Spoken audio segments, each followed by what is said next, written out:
¿Qué tal? Somos Carmen Maqueboy Y César Azabache. y en esta oportunidad les ofrecemos nuestra sexta entrega de Mesa Compartida. Carmen, en todos nuestros encuentros regresamos sobre construcciones duras como conversar, encontrarse, reconocerse, en la última mirar y mirar el entorno. Pero hay un tema que atraviesa estos encuentros y creo que sigue siendo nuestra memoria común de la pandemia. Lo que hizo la pandemia sobre nosotros, que es una de las razones por las que siempre antes de comenzar nuestras entregas, regreso a la República Agrietada, ¿no? Ese texto tiene la enorme magia de haber sido escrito por ti en medio de la pandemia. De varias maneras creo que lo que nos ofrece es una manera de encontrarnos en cosas que pensamos, que sentimos, que exploramos en un momento que creo que nos está costando asimilar, ¿no? Creo que de varias maneras estamos perdiéndonos en intentar olvidar todo lo que nos ocurrió en ese encierro de la cuarentena. Y hay que decir que no todo fue malo, porque a veces quedar atrapado frente a un espejo tiene también algo de positivo, ¿no? Esa obligación de mirarse. Pero hay un evento en la historia de la cuarentena sobre el que siento que no estamos regresando y que creo que va muy a cuento de este encontrarnos al que pasamos en la última conversación. Y es un evento que tiene mucho de trágico. Son estos caminantes que retornaron, ¿no? Estas personas, hombres, mujeres, niños incluso, que desafiaron los rigores de la cuarentena para tomar vías, tomar carreteras e intentar regresar a pie a los lugares de los que eran originarios, donde vivían sus familias, donde podían apostar a por lo menos tener un techo y un plato de comida. Tú tienes una mirada hacia lo que representó esa escena en el apartado de Vuelta a los Orígenes, en la República Agrietada. Y te voy a leer a ti misma. El texto dice, la tragedia de los retornantes, por ejemplo, estás describiendo las cosas que no estamos mirando, que regresan a sus lugares de origen huyendo del hambre y de la falta de trabajo, muestra los límites de un modelo que empezó en la década del 40.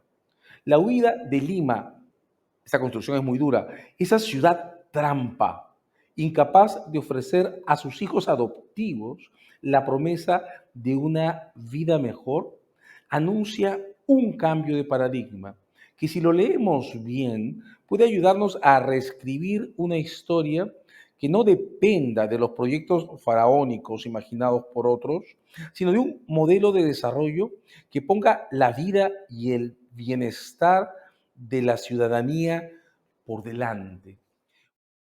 Junto con tu texto, un poco después, en el momento en el que sale tu texto, se publican varias otras cosas. Tengo aquí en la mano un ensayo de María Luisa Burneo y Alberto Castro, Movilidad y retorno frente al COVID-19 en el contexto de una ruralidad transformada. Es un ensayo que publicó el Instituto de Estudios Peruanos. Tengo otro de Teodulo Lázaro Aquino, retornantes internos por COVID-19, una mirada desde la desigualdad y la informalidad. Hay que decir que las imágenes de estos retornos fueron tan fuertes que hay una crónica de New York Times sobre lo que estaba pasando en el Perú con estos desplazamientos inversos, estos retornos, estos caminantes. La mirada de los cientistas sociales que estuvieron observando el proceso, 200.000 personas empadronadas pidiendo autorización para regresar, contando con que muchas de estas 150.000, cuenta uno de estos ensayos, lo hicieron de facto, de plano, sin pedirle permiso a nadie. Pero lo que cuentan esas historias es la interrupción de un ciclo de vida familiar o de muchos ciclos de vida familiar estructurados en varios planos del país, combinando actividades rurales con actividades en ciudades intermedias, actividades en la capital, que colapsa cuando la economía se cierra y produce entonces un desplazamiento, digamos, inverso, que es también un retorno, Pero y esto es lo más doloroso de ese momento en el que, insisto, creo que no hemos pensado lo suficiente, es una búsqueda de refugio. Y es una búsqueda de refugio que acaso no hemos atendido. ¿Cómo recuerdas esta parte del proceso, Carmen? Bueno, es pues la reversión de una tendencia, ¿no? Siglo XIX, justamente la tendencia es del campo a la ciudad. Gran Bretaña es el modelo, el ejemplo del capitalismo, de la industrialización, ¿no? Y todo este pool de trabajadores que vienen a Londres, y bueno, Charles Dickens que te lo describe en sus novelas, ¿no? Niños trabajando en fábricas, ¿no? Entonces, ese modelo ha entrado en crisis. Y se venía anunciando la crisis de este modelo, los papeles tóxicos, en el 2008.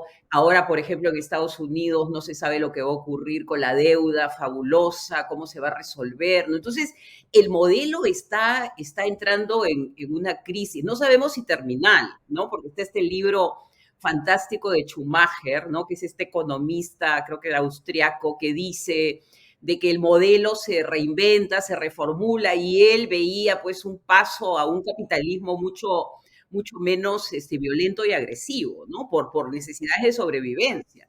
Entonces yo creo que el COVID es el punto de inflexión y por eso que siempre regresamos al COVID, ¿no? Porque el COVID no solamente es la globalización del virus que llegó desde una ciudad china a Lima, o sea, y a todas partes del planeta, pero también porque se cruzó la línea de la vida natural, de la vida silvestre. Es impresionante, ¿no? La ciudad se concibió como espacio. Claro, digamos, la versión original de la ciudad, en algún momento comentábamos a Fusel de Coulanges y la ciudad antigua, se construye sobre una sociedad esclavista, ¿no? Pero al final del día la ciudad también en ese entorno era un contexto de espacio. Y esta construcción tuya, la ciudad trampa, lo que muestra es un momento, el COVID, en el que sometida a atención, la ciudad no nos puede contener y nos deja al descubierto. O sea, nos deja al descubierto. Es sobre lo que trata tu ensayo en la República Agrietada, en la enorme incapacidad del Estado por estar presente, ofreciendo una estructura de soporte a las personas, hombres y mujeres, niños, ancianos, que están alojados en la ciudad. El esquema se desengancha, los libera y retornan. Es doloroso, ¿no? Claro, y ciudades cívitas, ¿no? En las cívitas griega surge la democracia, en la conversación, en el foro, ¿no? Todo eso ya se ha perdido, o sea, la ciudad se ha roto, es una Babel, ¿no? En la que vemos todos los días crímenes, por ejemplo, lo que ocurre en Lima, ¿no? Una ciudad donde se asesina, ¿no? Y ya poco a poco ya vamos desenganchándonos porque son ocurrencias que ya son parte del panorama, ¿no? Entonces, pienso que sí, o sea que la ciudad dejó de ser la luz, ¿no? El lugar de la universidad, universitatis, ¿no? Universitas. Todo eso se ha ido. Entonces, ¿cómo podemos dotar a esta ciudad de lo que en un momento fue, ¿no? Un foco de atracción, un lugar de entretenimiento, un lugar de cultura, de universidad?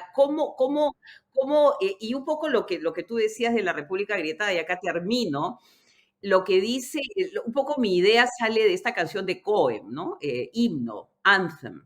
Y ahí él dice que la grieta te puede permitir ver la luz, ¿no? Entonces, tratar de ver nosotros en nuestras grietas, que ya finalmente las tenemos al frente, cómo podemos regenerar, cómo podemos, digamos, hacer un proceso en el cual repensemos todo a la luz de toda esta tragedia que hemos tenido que enfrentar. Contra mi costumbre, estuve a punto de interrumpirte porque tu relato conecta casi automáticamente la crisis de la ciudad como espacio que alberga con la crisis de la seguridad como fenómeno que expulsa y la crisis de la representación como falta de esa especie de sobreestructura institucional que sostiene al tejido. Es como si los tres procesos en tu relato estuvieran sucediendo a la vez. Y entonces, claro, la pregunta vuelve a ser, y creo que esta fue nuestra pregunta de origen, hacia dónde nos lleva esta transición.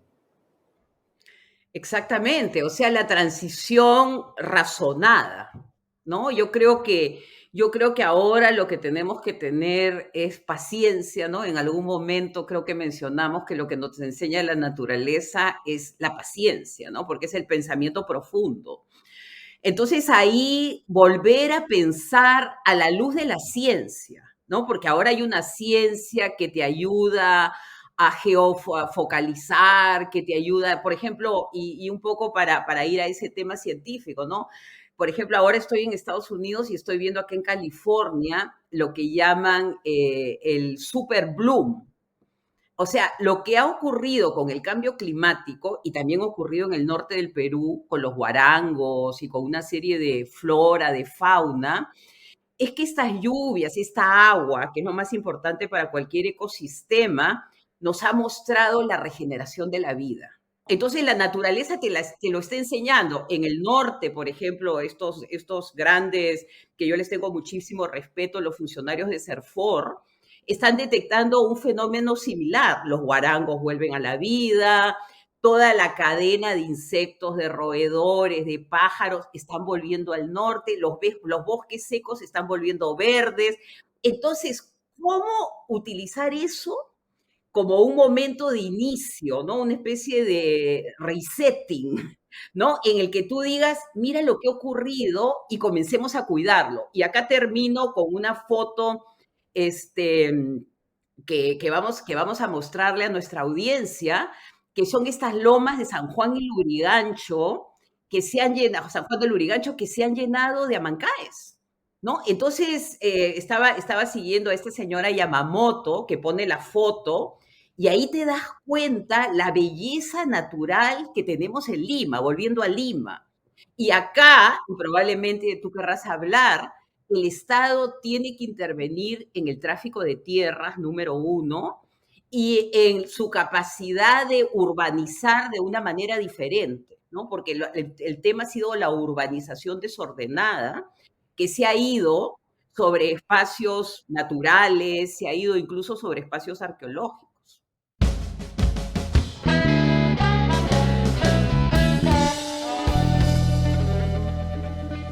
En De vuelta a los orígenes hiciste, Carmen, un ejercicio muy semejante. Describes a estos caminantes que retornan, los retornantes, y cierras el ciclo de lo que la crisis nos muestra con un autor al que acabas de mencionar, a Schumacher, en Lo Pequeño es Hermoso. Y esto es especialmente importante. Quiero regresar sobre esto, ¿no? Schumacher escribe este trabajo, Lo Pequeño es Hermoso, estos ensayos, en medio, pero saliendo de la crisis del petróleo, en un momento en que la economía mundial, sobrecargada del consumo de combustibles fósiles, se enfrenta por primera vez cara a cara con el desafío de la escasez. Este proceso que estamos viendo ahora de sustitución de los combustibles fósiles por eólicos o por litio en baterías, tiene todo este tiempo, 50 años de antigüedad, nace con la crisis del petróleo. Y ante la crisis del petróleo, que creo que es una que no tiene dimensiones, punto de comparación con lo que representó la pandemia, pero es una crisis y es, desde cierto punto de vista, también una catástrofe, fue una catástrofe para la economía, y Schumacher se para frente a la situación y ensaya en estos textos compilados una forma de volver a mirar la economía intentando pensar en la persona, el ser humano, como fundamento. Y hay un fragmento que quiero compartir contigo, que está en el apartado que se titula El uso apropiado de la tierra. Schumacher dice aquí, alguien ha dado una muy breve descripción de la historia diciendo que el hombre civilizado ha cruzado la superficie de la Tierra y dejado un desierto tras sus huellas. Esta afirmación puede de alguna manera ser una exageración, pero no deja de tener cierto fundamento. El hombre civilizado ha maltratado la mayoría de las tierras en las cuales ha vivido. Esta es la principal razón por la cual las sucesivas civilizaciones se han mudado de un lado a otro. También ha sido la causa principal del declinar de las civilizaciones en las regiones de los más antiguos asentamientos. Ha sido el factor dominante en determinar todas las tendencias de la historia. Los historiadores, sigue Schumacher, muy pocas veces han notado la importancia que tiene el uso de la tierra. Parecen no haber advertido que los destinos de muchos de los imperios y civilizaciones del hombre fueron determinados ampliamente por la manera en que la tierra fue usada. Mientras reconocen la influencia del medio ambiente en la historia, no se dan cuenta que el hombre generalmente cambió o destruyó su medio ambiente. Y cierra con una frase muy corta. El adecuado uso de la tierra nos enfrenta con un problema que no es de naturaleza técnica o económica, sino principalmente de naturaleza metafísica, la recuperación de nuestra forma de ser. Es como si las crisis, lo decías, nos pusieran ante el desafío de soluciones, pero también nos confrontaran con eso que el resto del tiempo en el que creemos que no estamos en crisis o no visualizamos el entorno que estamos destruyendo, nos pone delante, ¿no? La crisis nos devuelve a la confrontación de ese espejo que ocultamos el resto del tiempo en el que imaginamos que vivimos en equilibrio, ¿no te parece? Yo pienso que Schumacher es un visionario, ¿no? Un visionario que en plena crisis, el libro lo escribe en 1973, él está visualizando una economía alternativa, ¿no? Una economía alternativa. Eso es lo que él plantea. Ahora, plantea esta economía alternativa en el momento en que se va a dar más adelante, pues, estos cambios tecnológicos revolucionarios, ¿no? Podríamos decir que el Occidente se iba a una acumulación de capital que posteriormente iba a derivar en lo que estamos viviendo, ¿no? El Internet, de inteligencia artificial, o sea, era algo que se venía, pero él alerta que lo que va a ser un poco la trampa es el crecimiento sin medida, el crecimiento desmedido, ¿no? Entonces, en ese crecimiento desmedido, quien más va a sufrir va a ser la naturaleza, ¿no? Entonces, él se va dando cuenta de que esto, como tú dices, este es un equilibrio, este es un balance, ¿no? La gente siempre dice, vamos a buscar la felicidad. Yo creo que más bien lo que uno tiene que buscar es el balance, ¿no? Es este balance que tiene la misma naturaleza. O sea, la naturaleza te enseña que ella tiene sus propios ritmos, ¿no? Entonces yo creo que Schumacher eso lo dice claramente en el título de su libro, Lo pequeño es hermoso. No nos confundamos con los megaproyectos, piensa en nuestros propios proyectos faraónicos, ¿no? Con Odebrecht. O sea, ¿qué fue eso? ¿No? En lugar de ir de municipio en municipio, de pueblo en pueblo, viendo sus necesidades, nos involucramos en un proyecto faraónico, probablemente, como tú lo dijiste en alguna de nuestras entregas, qué pasó con la naturaleza cuando se pusieron pues esos tubos, qué pasó con el hábitat, ¿no? Natural. Y ahí eso derrumbó también nuestra representación política, derrumbó nuestros lazos, todo lo derrumbó. Entonces yo creo que somos un buen ejemplo de que cuando tú pretendes crecer más allá de lo que humanamente puedes controlar, ¿no? Caes en una crisis profunda y es la crisis en la que Schumacher un poco estaba avisando a la humanidad entera. Es impresionante, ¿no? Es un economista que mira la economía y regresa a la relación. Llega a decir metafísica, estoy entendiendo que quiso decir no teorizable económicamente, entre el hombre y la tierra. E incluso hay fragmentos en el texto en el que se refiere a esa relación como el ámbito de lo sagrado, no el cálculo racional, ¿no? Al final él dice, cuando producimos, calculamos racionalmente. Cuando consumimos, cuando vivimos, no. Ahí elegimos. Y es el reino de lo sagrado. Esa dualidad entre el pensamiento racional economicista o de producción y el pensamiento mágico, sagrado, de empatía, está en Schumacher y creo que en pocos autores de esa manera. Hay una frase que me impresionó, que me acabas de hacer acordar en tu comentario, ¿no? El hombre dice no es el dueño de la naturaleza, El ser humano es parte de la naturaleza y tiene que reconocer la primacía de esas reglas que están sobre su persona, sobre él y sobre ellas, habría que decir ahora. Y una cosa que además impresiona entonces es esto, reinstalar a la tierra como punto de referencia. Y ahí entramos a un tema que creo tenemos que poner sobre la mesa, el territorio, el planeamiento urbano, el modo de ser de las ciudades que se han convertido en esta trampa que describiste hace un rato. Tú eres de la Punta, yo soy de San Miguel, crecimos al otro lado de la ciudad, pasando por la zona agrícola, que eran los fundos Pando, la Hacienda Maranga, toda esta zona, Chacra Colorada, toda la zona de los sembríos, que ahora no existen. Mencionabas hace un rato las lomas, como las lomas, la de San Juan de Lurigancho, pero también las de San Bartolo, y seguimos contando, han recuperado su presencia en el marco de estas lluvias que del otro lado tanto daño han causado. Y bueno, y son territorios, Carmen, que están expuestos a una forma de explotación perversa, que es la de las organizaciones que trafican con tierras.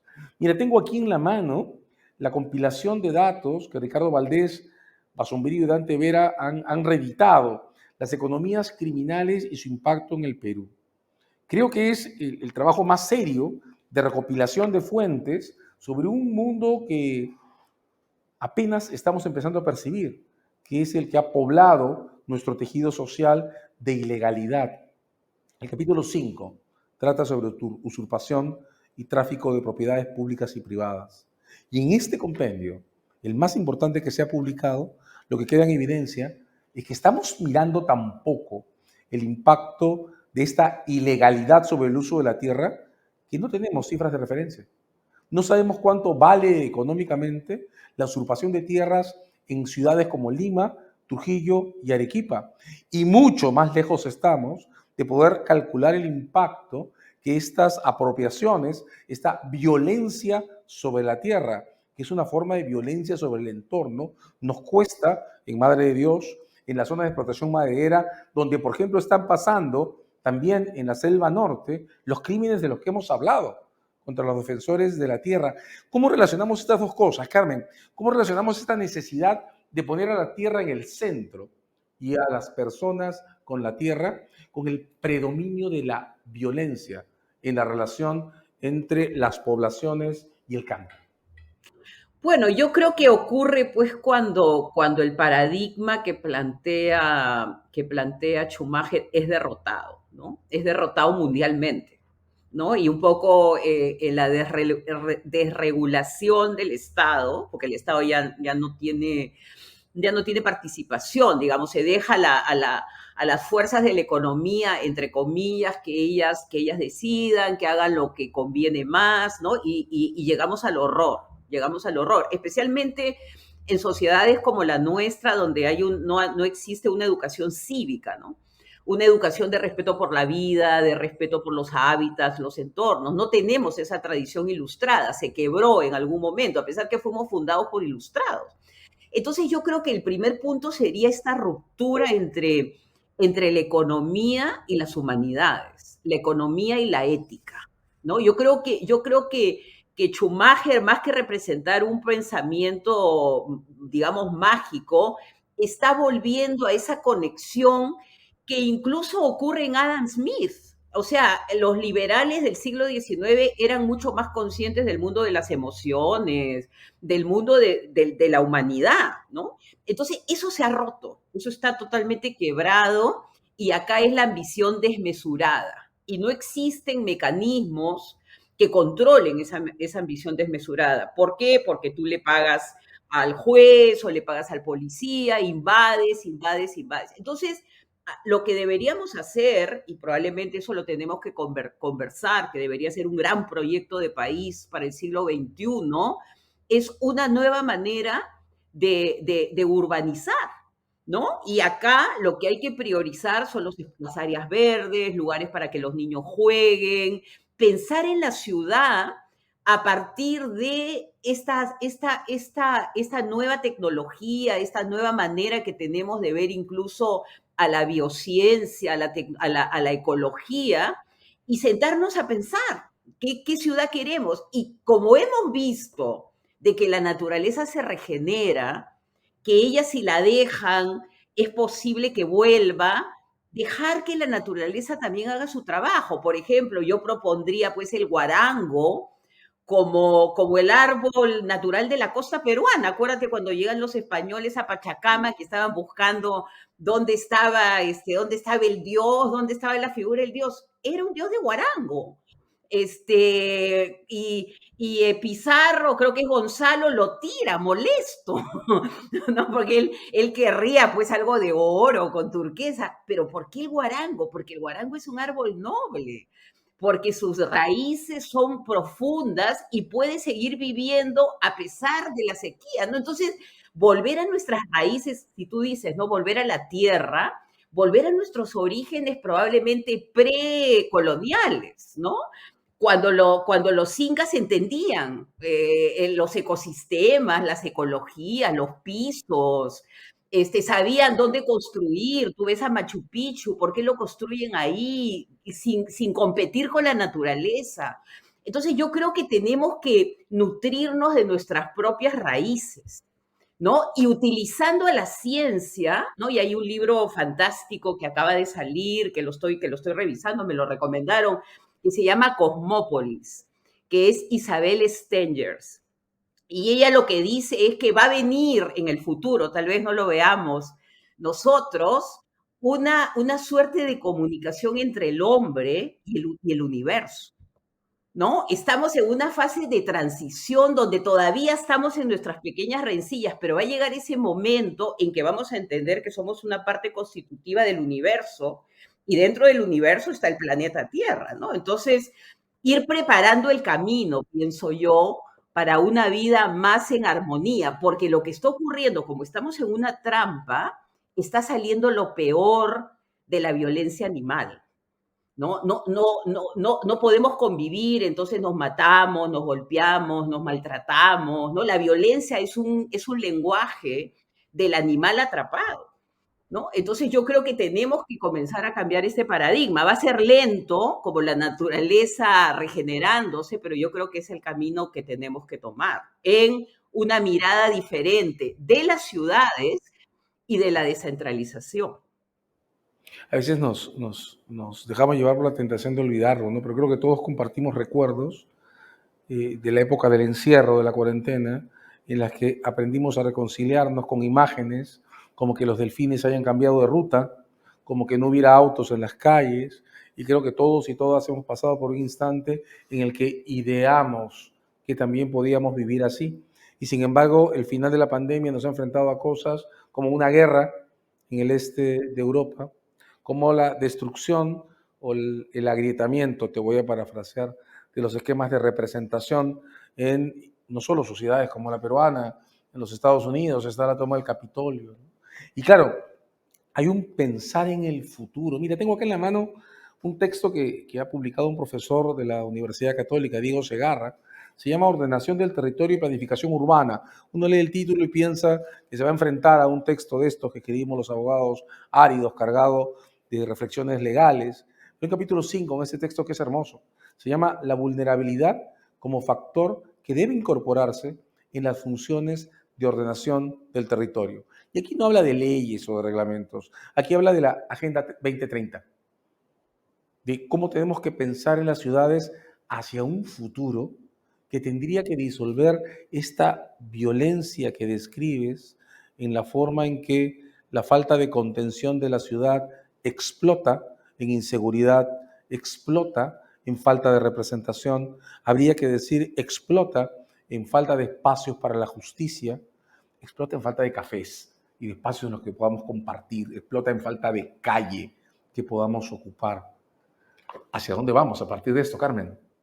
Claro, tú hablabas de nuestras identidades, ¿no? La tuya como maranguino, la mía como punteño, porque teníamos raíces en nuestros distritos, ¿no? En nuestros pequeños hábitats. Yo tenía la isla San Lorenzo, el mar, las piedras. Entonces yo lo que creo que a lo que vamos es a repensar la descentralización, ¿no?